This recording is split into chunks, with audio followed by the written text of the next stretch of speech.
SSC জিডিতে আসা 22শে ফেব্রুয়ারি 2024 shift 1-এর সমস্ত অঙ্কের প্রশ্ন নিয়ে এই ভিডিওতে আলোচনা করব। চলো শুরু করা যাক। কোনো নির্দিষ্ট মূলধনের ওপর বার্ষিক 6% হারে 2 বছরের সরল সুদ হয় এত টাকা। একই টাকার ওপর একই সময়ের জন্য একই সুদের হারে চক্রবৃদ্ধি সুদ কত হবে?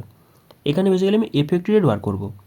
সেক্ষেত্রে সিম্পল ইন্টারেস্টের ক্ষেত্রে যদি 6% হারে 2 বছরের এফেক্টিভ রেট বার করি, তাহলে এখানে 6 দুগুণে 12%। তাছাড়া তুমি এটাকে কী করতে পারো, প্রথম বছর 6% ইন্টারেস্ট দিচ্ছে আর দ্বিতীয় বছরও 6% ইন্টারেস্ট দিচ্ছে, তাহলে এখানে 12% ইন্টারেস্ট হয়ে যাচ্ছে।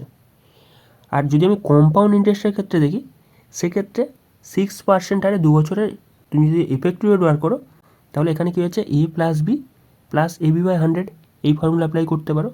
বা তুমি কী করতে পারো, প্রথম বছর 6% দিচ্ছে, দ্বিতীয় বছরও 6% দিচ্ছে, আর এই দ্বিতীয় বছরে বেসিক্যালি প্রথম বছর যে 6% দিয়েছিল সেটারও 6% বার করে নেবে।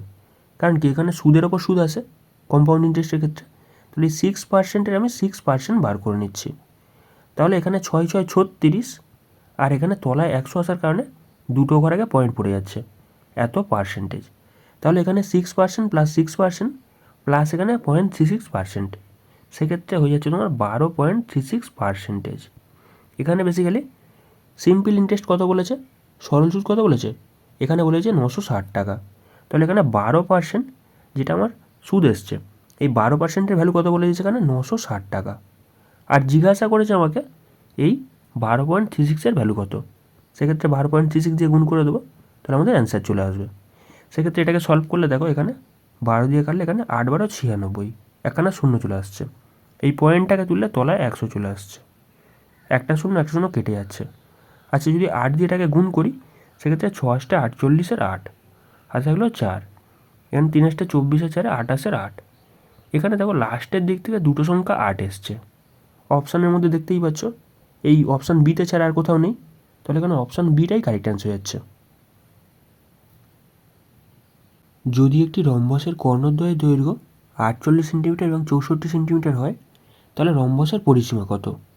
এখানে একটা রম্বসের ছবি আঁকছি দেখো। এখানে বেসিক্যালি একটা রম্বসের ক্ষেত্রে কী হয়, সবকটা বাহু সমান হয়, আর রম্বসের কর্ণদ্বয় যেখানে ছেদ করে সেখানে 90 ডিগ্রি কোণ তৈরি করে। এখানে বেসিক্যালি 90 ডিগ্রি কোণ তৈরি করছে। আচ্ছা, এখানে কর্ণদ্বয় নিজেদেরকে অর্ধেক করছে, এখানে 48 সেন্টিমিটার যেহেতু বলেছে, সেক্ষেত্রে এইটা 24 আর এটাও 24, বুঝতে পারছো, অর্ধেক অর্ধেক কোণ নিচ্ছি।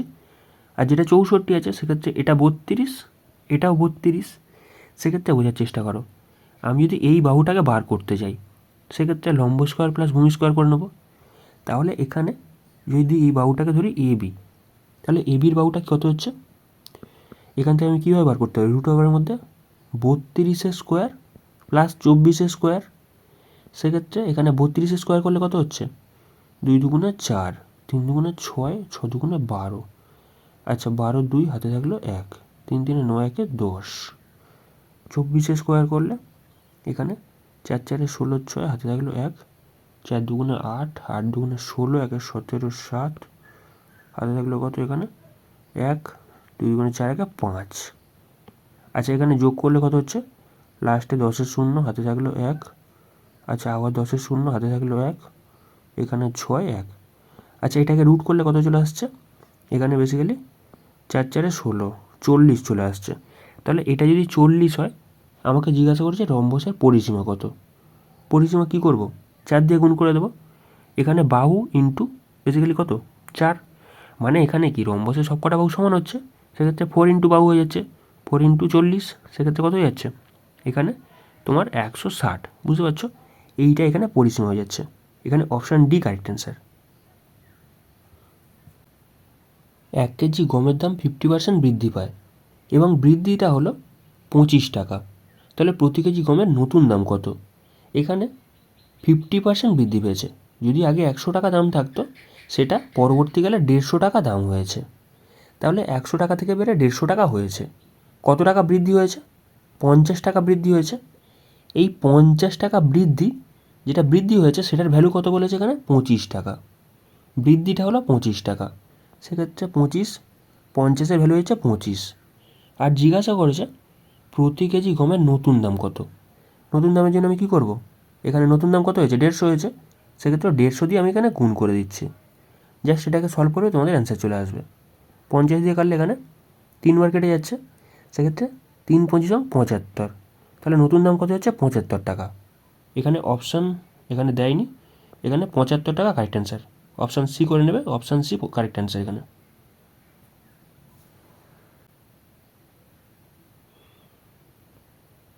একটি গাড়ি 150 কিলোমিটার দূরত্ব 50 কিলোমিটার/আওয়ার বেগে অতিক্রম করতে কত সময় নেবে?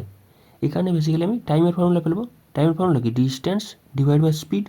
সেক্ষেত্রে এখানে ডিস্ট্যান্সটা কত হচ্ছে, 150 কিলোমিটার, আর এখানে স্পিডটা কত, স্পিড হচ্ছে 50। তাহলে কতক্ষণ সময় নেবে, 3 ঘন্টা সময় নেবে। সেক্ষেত্রে অপশান এ কারেক্ট অ্যান্সার। একটি ঘড়ি এত টাকায় কেনা হয় এবং এত টাকায় বিক্রি করা হয়, ক্ষতির হার কত? এখানে কত টাকা ক্ষতি হয়েছে, 6000 টাকায় কিনে 5500 টাকায় বিক্রি করছে, তাহলে এখানে 500 টাকা ক্ষতি হচ্ছে। কত টাকার উপর থেকে 500 টাকা ক্ষতি হচ্ছে, 6000 টাকার ওপর থেকে 500 টাকা ক্ষতি হচ্ছে। আর এইটাকে আমাকে পার্সেন্টেজ আনতে বলেছে, সেক্ষেত্রে 100 দিয়ে গুণ করে দিচ্ছি। সেক্ষেত্রে এই দুখানা শূন্য, এই দুখানা শূন্য কেটে যাচ্ছে, এই একখানা শূন্য, এই একখানা শূন্য কেটে যাচ্ছে। তাহলে ওপরে কত হচ্ছে, 50, আর এটাকে আমাকে 6 দিয়ে ভাগ করতে হবে। সেক্ষেত্রে 6 × 8 = 48। এখানে কত পড়ে থাকছে, 2। আচ্ছা, পয়েন্টের জন্য একখানা শূন্য এলো, সেক্ষেত্রে 3 × 6 কত হচ্ছে, 18। 3 × 6 = 18। আবার এখানে 2 পড়ে থাকছে, তাহলে এখানে আবার কি পড়ে থাকছে, এখানে বেসিক্যালি বুঝতেই পারছো, এখানে 8.3, এইটাই তোমার কারেক্ট অ্যান্সার হবে, 8.3 মানে 33। সেক্ষেত্রে অপশান সি কারেক্ট অ্যান্সার। এখানে তোমার option C correct answer. P Q এবং আর এর গড় হলো 40। যদি পি ও কিউ এর গড় এত হয় এবং কিউ ও আর এর গড় এত হয়, তাহলে কি এর মান কত?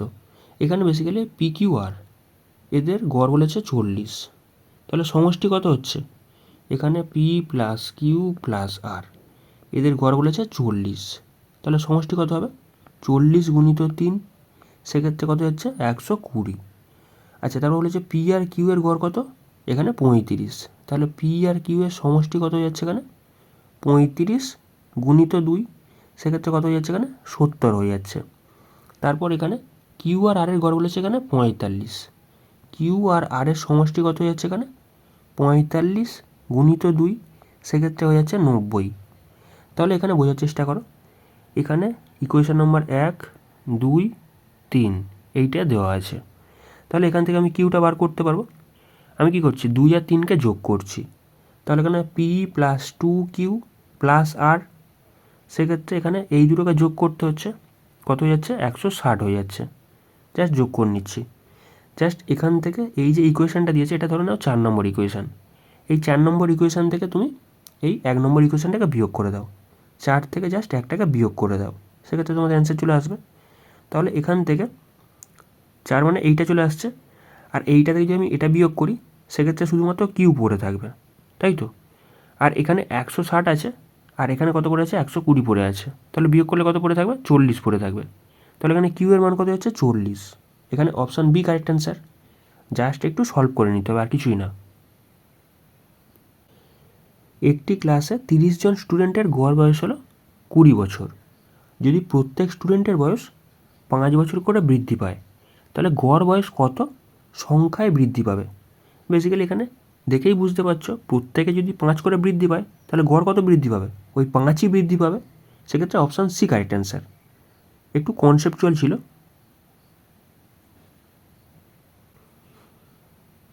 যদি এদের রেশিও এইটা হয়, এদের রেশিও এইটা হয়, তাহলে এই রেশিওটা আমাকে কত হবে জিজ্ঞাসা করেছে। সেক্ষেত্রে এম এন পি আর এখানে কিউ 4টে আছে, আমি ধরে নিচ্ছি। সেক্ষেত্রে এদের রেশিও কত বলেছে, 3, 7, 5। পি আর কিউ এর রেশিও কত বলেছে, 1:2। সেক্ষেত্রে এখানে যেহেতু 1 আছে, আগে সব জায়গায় 1 দিয়ে ভরে দিচ্ছি। এখানে 5 আছে, এরপরে 5 দিয়ে ভরে দিচ্ছি। সেক্ষেত্রে এইগুলোকে গুণ করে নিলে এদের রেশিও চলে আসবে। তাহলে টোটাল রেশিওটা 3 একে 3, 7 একে 7, 5 একে 5, 5 দুগুণে 10। এইটা হয়ে যাচ্ছে এদের টোটাল রেশিও। আমাকে কি জিজ্ঞাসা করেছে, এম আর কিউ এর। সেক্ষেত্রে এম এর কত, 3, আর কিউ এর কত, 10। সেক্ষেত্রে এখানে 3:10। এইটাই তোমার কারেক্ট অ্যান্সার হয়ে যাচ্ছে। এটা দেখো অপশান ডিতে আছে, অপশান ডি কারেক্ট অ্যান্সার।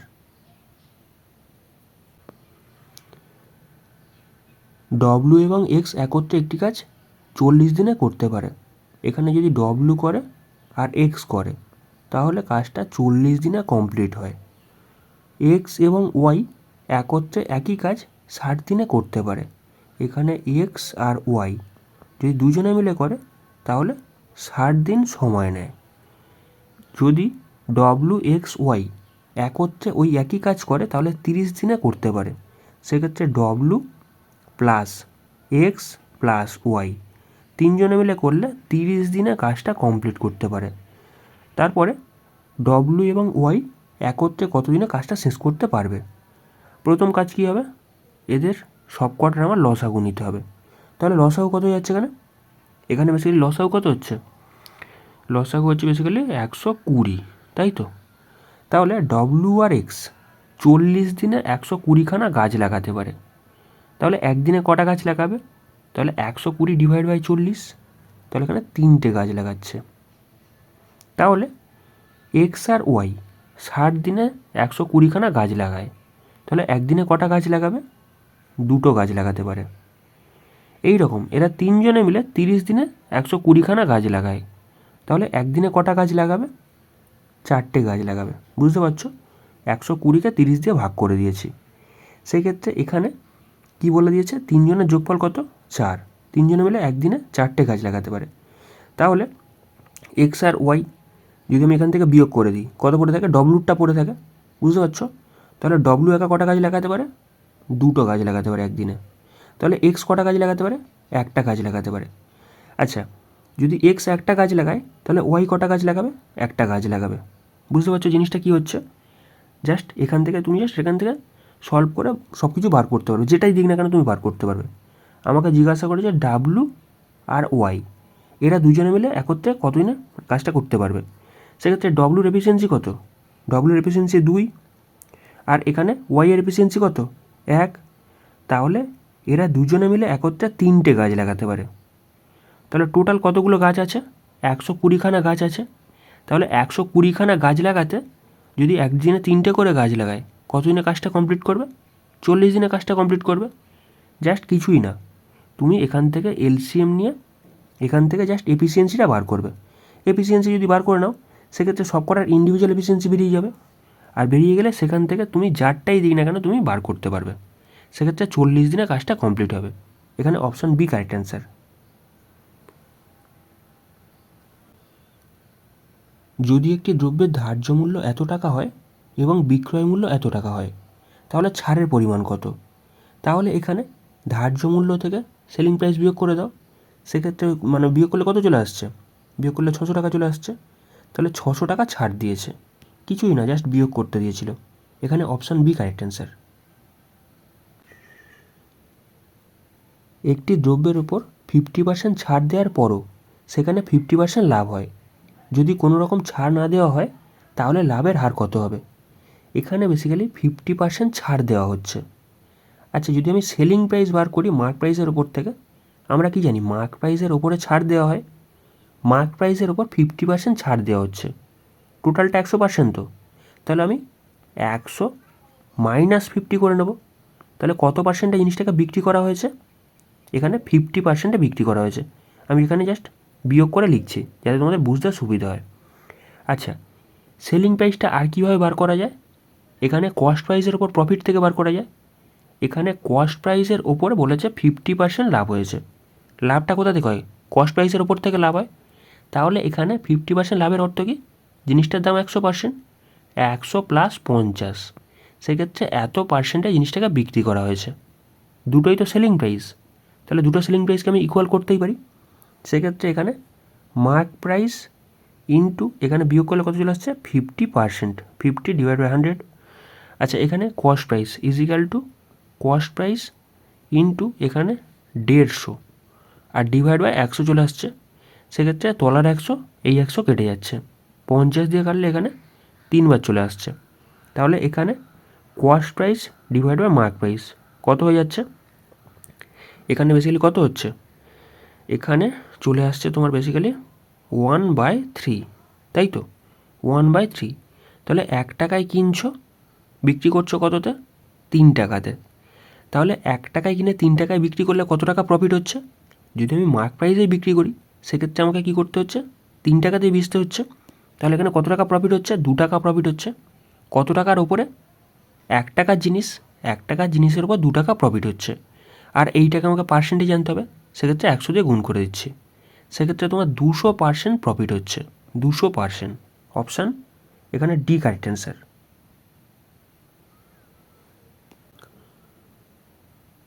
যদি দুটি সংখ্যার মধ্যে অন্তর তাদের যোগফলের 30% হয় তাহলে বৃহত্তম এবং ক্ষুদ্রতম সংখ্যার অনুপাত কত? এখানে বেসিক্যালি দুটি সংখ্যার মধ্যে অন্তর, আমি একটা সংখ্যা ধরে নিচ্ছি এক্স আর একটা ধরে নিচ্ছি ওয়াই, এদের দুজনের মধ্যে অন্তর, তাদের যোগফলের 30%। তাহলে যোগ করলে কত চলে আসছে? এক্স প্লাস ওয়াই, দুটো যোগফলের 30% চলে আসছে। ঠিক আছে, তাহলে এই দুটো ইকুয়াল হয়ে যাচ্ছে। এখান থেকে জাস্ট তোমাকে এক্স আর ওয়াইয়ের রেশিওটা বার করতে হবে, কিছুই না, সব কিছু বলে দিয়েছে। সেক্ষেত্রে একখানা শূন্য কেটে দিচ্ছি। আচ্ছা, এই 10 দিয়ে এপারে গুণ হচ্ছে, মানে 10x minus 10y is equal two হয়ে যাচ্ছে কত? 3x plus 3y। সেক্ষেত্রে এই 3xটা বাঁ দিকে চলে আসবে, মানে 7x পড়ে আছে, আর এই 10yটা ডান দিকে চলে যাচ্ছে, সেক্ষেত্রে 13y পড়ে আছে। তাহলে x বাই ওয়াই কত হয়ে যাচ্ছে? এই x আছে, ওয়াইটাকে তলায় নিয়ে চলে আসছি, আর এখানে 13 ডিভাইড বাই এই 7টাকে নিচে পাঠিয়ে দিচ্ছি, সেক্ষেত্রে 7। এখানে 13:7। Option C correct answer. পরবর্তী প্রশ্ন, এখানে ভগ্নাংশে প্রকাশ করতে বলেছে। এখানে একটা পৌনঃপুনিকের অঙ্ক চলে এসছে 0.41, একের মাথায় এখানে বার আছে। সেক্ষেত্রে এখানে বোঝার চেষ্টা করো, টোটাল সংখ্যা লিখতে হবে। টোটাল সংখ্যা কত? 41। এখান থেকে যার মাথায় পৌনঃপুনিক নেই সেটাকে বিয়োগ করতে হবে। সেক্ষেত্রে 4-এর মাথায় পৌনঃপুনিক নেই, 4টাকে বিয়োগ করতে হচ্ছে। নিচে যার মাথায় যতগুলোর মাথায় পৌনঃপুনিক আছে ততগুলো 9 আসবে। সেক্ষেত্রে 1-এর মাথায় আছে, যার কারণে একখানা 9 আসছে। আর যার মাথায় পৌনঃপুনিক নেই সেই কটা 0 আসবে। সেক্ষেত্রে একখানা 0 চলে আসছে, 4-এর মাথায় এখানে বেসিক্যালি বুঝতে পারছো নেই। তাহলে এখানে এটাকে সলভ করলেই তোমাদের অ্যান্সার। তাহলে 37 ডিভাইড বাই 90। সেক্ষেত্রে অপশান সি কারেক্ট অ্যান্সার। নিম্নের কোন সংখ্যাটি 9 দ্বারা বিভাজ্য নয়? বেসিক্যালি 9 দ্বারা ভাগ করার নিয়ম কি? 9 দ্বারা ডিভিজিবিলিটির নিয়মটা কি? আমাকে ডিজিট সাম করার পর 9 দিয়ে ভাগ করে দেখতে হবে, ডিজিট সাম। তাহলে এখানে সংখ্যাগুলোকে যোগ করছি, 3 7 যোগ করলে 10, 10 8 18, 18 আর 9 কত হচ্ছে 27। যদি আমি 27কে 9 দিয়ে ভাগ করি সেক্ষেত্রে দেখো এই সংখ্যাটা পুরোপুরি 9 দ্বারা ভাগ করলে মিলে যাচ্ছে, তাহলে এটা ডিভিজিবল হয়ে যাচ্ছে। আমাকে এখানে 9 বলেছে, তারপরেরটাকে চেক করে দেখছি, 7 8 যোগ করলে 15, 15 5 20, 20 7 27। সেক্ষেত্রে ওই একই সংখ্যা চলে এসছে। যদি আমি 27কে 9 দিয়ে ভাগ করি সেক্ষেত্রে এটাও পুরোপুরি মিলে যাবে। তারপরেরটা চেক করে দেখছি, 1 8 যোগ করলে কত হচ্ছে 9, 9 4 কত হচ্ছে 13, 13 5 18, 18কে যদি আমি 9 দিয়ে ভাগ করি সেক্ষেত্রে 9 2 18, এটাও পুরোপুরি ডিভিজিবল হয়ে যাচ্ছে। তাহলে পরের সংখ্যাটা চেক করে দেখব, এখানে 3 6 যোগ করলে 9, 9 5 14, 14 আর 8 কত হচ্ছে এখানে 22। যদি আমি 22কে 9 দিয়ে ভাগ করি সেক্ষেত্রে 9 2 18, তাহলে এটা মিলছে না। এখানে তোমার এটা 9 দ্বারা ভাগ করলে মিলবে না, তাহলে অপশান ডি কারেক্ট অ্যান্সার। অমর শচীনের থেকে 10% বেশি দক্ষ। এখানে অমর আছে আর শচীন আছে, তাহলে অমর শচীনের থেকে 10% বেশি দক্ষ। যদি আমি এদের এফিসিয়েন্সি রেশিও বার করি সেক্ষেত্রে শচীনে যদি এফিসিয়েন্সি 100 হয় তাহলে অমরের কত? 10% বেশি। সেক্ষেত্রে 110 হয়ে যাচ্ছে অমরের এফিসিয়েন্সি। আচ্ছা, এফিসিয়েন্সির সাথে টাইমটা জাস্ট উল্টো চলে, তাহলে টাইমের রেশিওটা কী হচ্ছে? জাস্ট উল্টে যাচ্ছে। সেক্ষেত্রে 100 থেকে কত হচ্ছে? 110 হয়ে যাচ্ছে। বেসিক্যালি এফিসিয়েন্সি আর টাইম জাস্ট ইনভার্স চলে। তারপর কী বলেছে? যদি শচীন একা একটা কাজ 44 দিনে শেষ করতে পারে তাহলে অমর একা একই কাজ কত দিনে শেষ করতে পারবে? এখানে বেসিক্যালি শচীন 44 দিনে কাজটা কমপ্লিট করছে, তাহলে এখানে 110-এর ভ্যালু কত বলেছে? এখানে 110-এর ভ্যালু কত বলেছে? 44 দিন। আর জিজ্ঞাসা করেছে এখানে অমরের টাইম কত লাগবে, মানে এখানে 100-এর ভ্যালু আমাকে জিজ্ঞাসা করেছে। জাস্ট ঐকিক নিয়ম, 110-এর ভ্যালু 44, তাহলে এখানে 1-এর ভ্যালু কত হবে? 44 ডিভাইড বাই 110, আর 100-এর ভ্যালু কত হবে? 100 দিয়ে গুণ করে দেবো, সেক্ষেত্রে এখানে এটাকে সলভ করলে আমাদের অ্যান্সার চলে আসছে। একটা শূন্য কেটে যাচ্ছে। আচ্ছা, এখানে 11 দিয়ে কাটলে 4 11 44, সেক্ষেত্রে 4 10 40, সেক্ষেত্রে 40 দিন সময় লাগবে। Option A correct answer. দুটি সংখ্যার গুণফল এত, তাদের লসাগু এত, গসাগু নির্ণয় করো।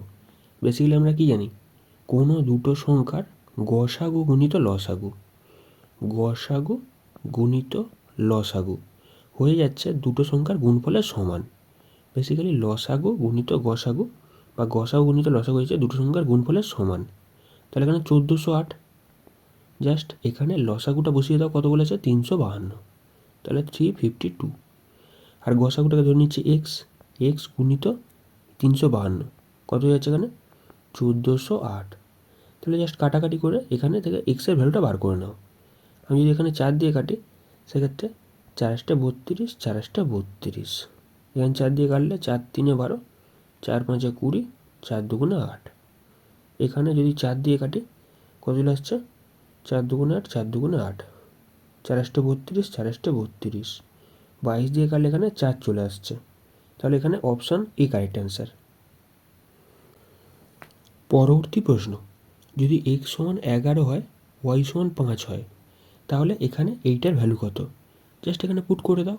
তাহলে এক্স মানে কত বলেছে 11, 11 মাইনাস এখানে 5, আর নিচে কত চলে আসছে এখানে 11 প্লাস 5, সেক্ষেত্রে ওপরে 6 চলে আসছে আর নিচে চলে আসছে কত 16। সেক্ষেত্রে এটাকে সলভ করলে 3 দুগুণে 6, 8 দুগুণে 16, 3:8। এখানে অপশান বি কারেক্ট অ্যান্সার। পরবর্তী প্রশ্নে এই তিনটে সংখ্যার গসাগু নির্ণয় করতে দিয়েছে। বেসিক্যালি আমি সংখ্যাগুলোকে ভেঙে ভেঙে দেখতে পারি বা ভাগ করার প্রসেসটা বেটার হবে। সেক্ষেত্রে 301কে যদি আমি 258 দিয়ে ভাঙি, তাহলে এখানে 258 একে 258, সেক্ষেত্রে কত পড়ে থাকছে এখানে লাস্টে 3, আগে 4 পড়ে আছে, সেক্ষেত্রে 43 হলে হতে পারে। আচ্ছা, 43 হবে বেসিক্যালি। এখানে যদি আমি এটাকে ভাগ করি মানে 387, তাহলে এখানে দেখো 9 দিয়ে চলে আসছে, 3 9 27, সেক্ষেত্রে 3 9 27 7 হাত থাকলো 2, সেক্ষেত্রে 4 লং 36 2 38, দেখো মিলে যাচ্ছে। তাছাড়া তুমি কী করতে পারো, এখানে 258কে ভেঙে দেখতে পারো, 258, যদি এখান থেকে 2 কমন নিই, সেক্ষেত্রে 12 দুগুণে 24, 9 দুগুণে 18, 3 কমন আসছে, সেক্ষেত্রে 3 4 12, 3 3 9। বেসিক্যালি এখানে 301কে ভেঙে দেখতে পারো, সেক্ষেত্রে এখানে কত দিয়ে যাচ্ছে, এখানে 301টা 301 যদি আমি এটাকে 43 দিয়ে ভাঙি, সেক্ষেত্রে কত হচ্ছে 7 দিয়ে যাচ্ছে, 3 7 21 হাতে থাকলো 2, সেক্ষেত্রে 4 7 28 2 কত হচ্ছে 30, দেখো মিলে যাচ্ছে। সেক্ষেত্রে 43 সব জায়গা থেকে কমন আসছে, তাহলে এখানে অপশান ডি কারেক্ট অ্যান্সার। পরবর্তী প্রশ্ন, কোনো টাকার ওপর 3 বছরে প্রাপ্ত সরল সুদের পরিমাণ এত টাকা, তাহলে একই টাকার ওপর একই সুদের হারে 10 বছরের সরল সুদ কত হবে?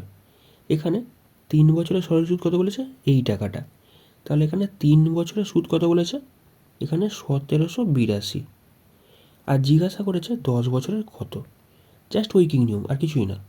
সেক্ষেত্রে 1 বছরে কত হচ্ছে 1782 ডিভাইড বাই 3, আর 10 বছরের জন্য এখানে 10 দিয়ে গুণ করে দিচ্ছি, কিছুই না।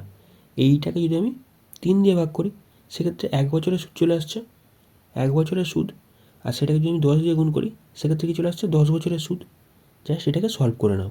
সেক্ষেত্রে 3 দিয়ে কাটলে কত হচ্ছে এখানে তোমার 3 5 15, 2 8 মানে 3 এখানে 9 27, আর এখানে 3 4 12, সেক্ষেত্রে এখানে 5940, তাহলে এখানে অপশান সি কারেক্ট অ্যান্সার।